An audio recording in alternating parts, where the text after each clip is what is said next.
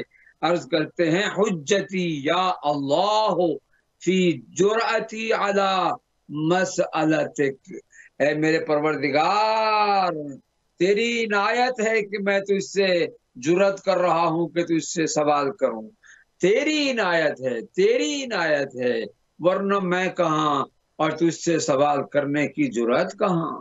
کہاں کوئی جرأت کرتا ہے کہ اس عظیم ہستی سے کچھ مانگے؟ مانگنا بھی ایک جرأت چاہتا ہے، مگر اللہ نے یہ جرأت عطا کی ہے عبد کو، اے میرے بندے تو مجھ سے مانگ۔ مانگنے کا بھی ایک انداز ہے۔ اس دعا میں امام سجاد زین العابدین علیہ السلام نے جس طریقے سے ہمیں اللہ سے قریب کرنے کے حوالے سے یہ الفاظ تعلیم دیے، ان سے یہ پتہ چلتا ہے کہ کس طرح امام اپنی عبدیت کے اظہار میں اللہ کی عنایات کو یاد کرتے ہیں۔ ایک ہے عبدیت، ایک ہے عبدیت کا اظہار، ان دونوں کے لیے استعداد کی ضرورت ہے، صلاحیت کی ضرورت ہے۔ وہ بندہ کہ جو اتنی جرأت کرتا ہے، یعنی اتنی اسے طاقت حاصل ہو جاتی ہے کہ وہ اپنے پروردگار سے کچھ مانگنے لگتا ہے، اور یہ مانگنا معمولی امر نہیں ہے۔ ہم اس سے مانگ رہے ہیں کہ جو سب کچھ جانتا ہے، اس سے مانگ رہے ہیں کہ جو سب کچھ عطا کرنے والا ہے۔ وہ ہمارے مانگنے کا محتاج نہیں ہے کہ وہ مانگیں گے تو دے گا، جو بغیر مانگے دیتا ہے، مگر اسے پسند ہے کہ میرا بندہ مجھ سے سوال کرے، اسے پسند ہے کہ میرا بندہ مجھ سے مانگے۔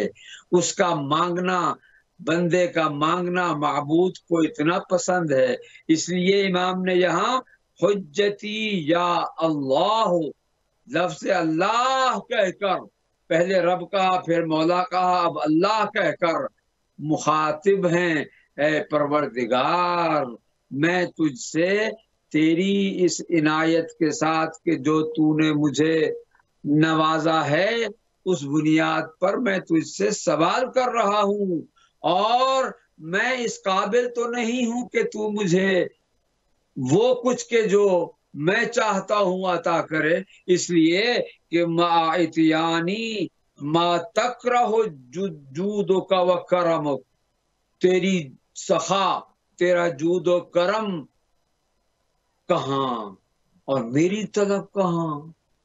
میں اس چیز کو تو مجھے عطا کر رہا ہے جو تیرے جود و کرم کو ناپسند بھی ہو کہ ایسے بندے کو عطا کر، مگر تو عطا کر رہا ہے کیوں؟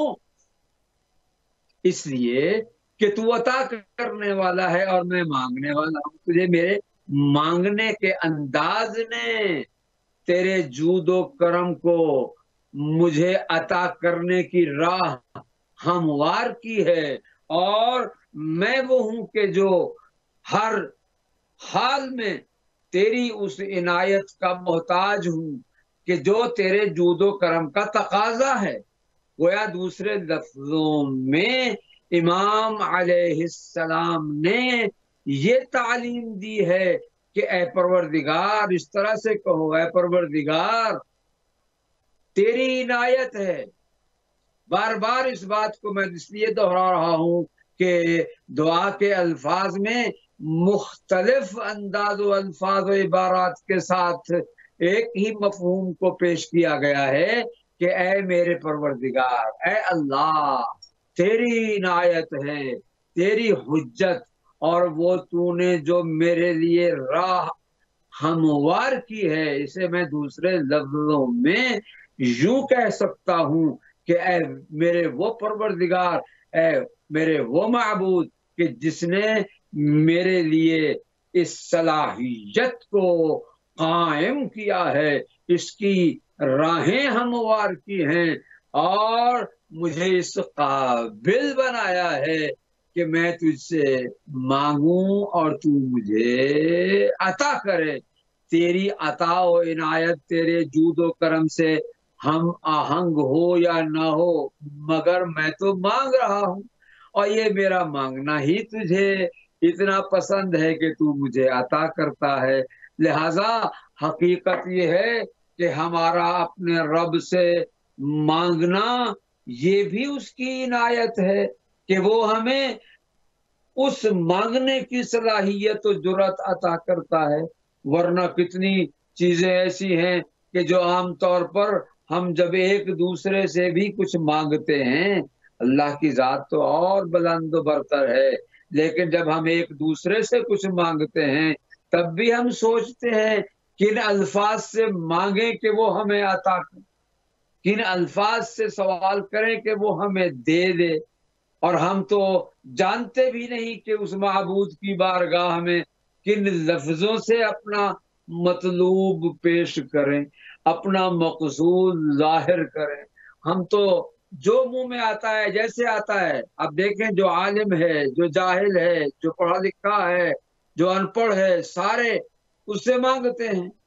ہر آدمی اپنے انداز میں مانگتا ہے، ہر آدمی اپنے الفاظ میں مانگتا ہے، لیکن اسے الفاظ و انداز کا تعین نہیں چاہیے، اسے اس قلبی کیفیت کا وہ احوال مطلوب ہے کہ جو سوال کرنے والے میں پایا جانا ضروری ہوتا ہے۔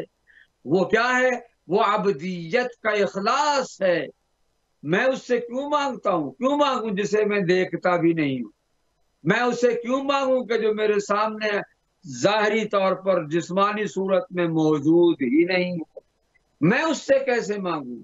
مگر اس ایمان کی قوت کے ساتھ اور اخلاص کی عظمت کے ساتھ میں اس سے مانگتا ہوں اور وہ مجھے عطا کرتا ہے۔ کہاں اس کا کرم، کہاں اس کا جود، کہاں اس کی سخا، کہاں میں؟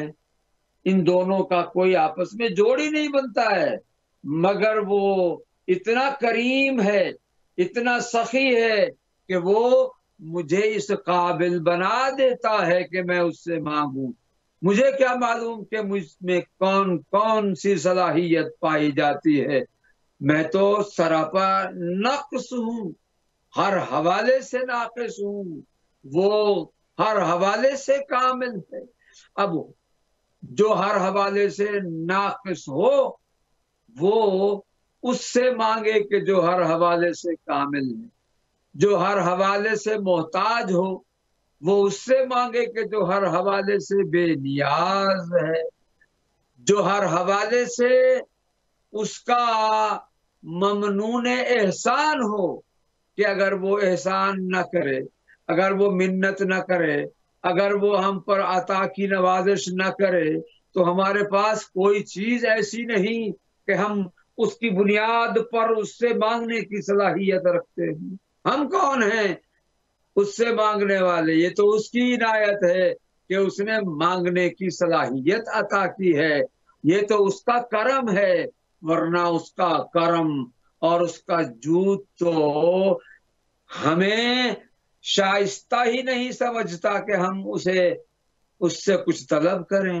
اور حقیقت بھی یہی ہے، عملی طور پر بھی ہم جب یہ دیکھتے ہیں کہ اللہ تعالیٰ نے ہمیں جو کچھ عطا کیا ہے اپنی زندگی میں، وہ اتنا کچھ ہے کہ جس سے ہم اپنی زندگی کے سفر کو طے کر سکتے ہیں، مگر پھر بھی اللہ کہتا ہے مجھ سے مانگو، مجھ سے مانگو، مجھ سے مانگو۔ کیوں؟ اس لیے کہ تمہیں معلوم نہیں کہ تمہیں ابھی کیا ضرورت ہے۔ تم مانگو، میں دیتا رہوں گا، میرے بحر عطا میں کمی نہیں آئے گی، میری عنایت کے سمندر میں وسعت ہی وسعت ہے، بس میں نے تمہیں اس قابل بنا دیا ہے کہ تم مجھے پکارو، مجھ سے مانگو اور مجھ سے طلب کرو۔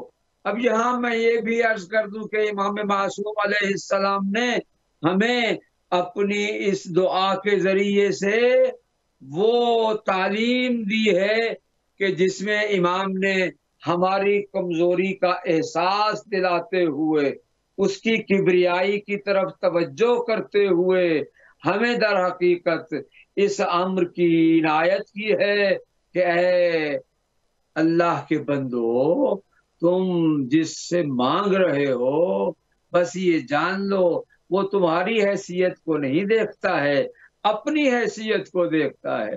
اگر ہماری حیثیت کو خدا دیکھے تو ہم تو کسی قابل ہی نہیں ہیں، اس کا کرم وجود تو ہمیں اس کے قابل ہی نہیں سمجھتا ہے۔ بالکل صحیح ہے، ہم کہاں، ہم دن میں کتنی مرتبہ اس کی معصیت کے مرتکب ہوتے ہیں۔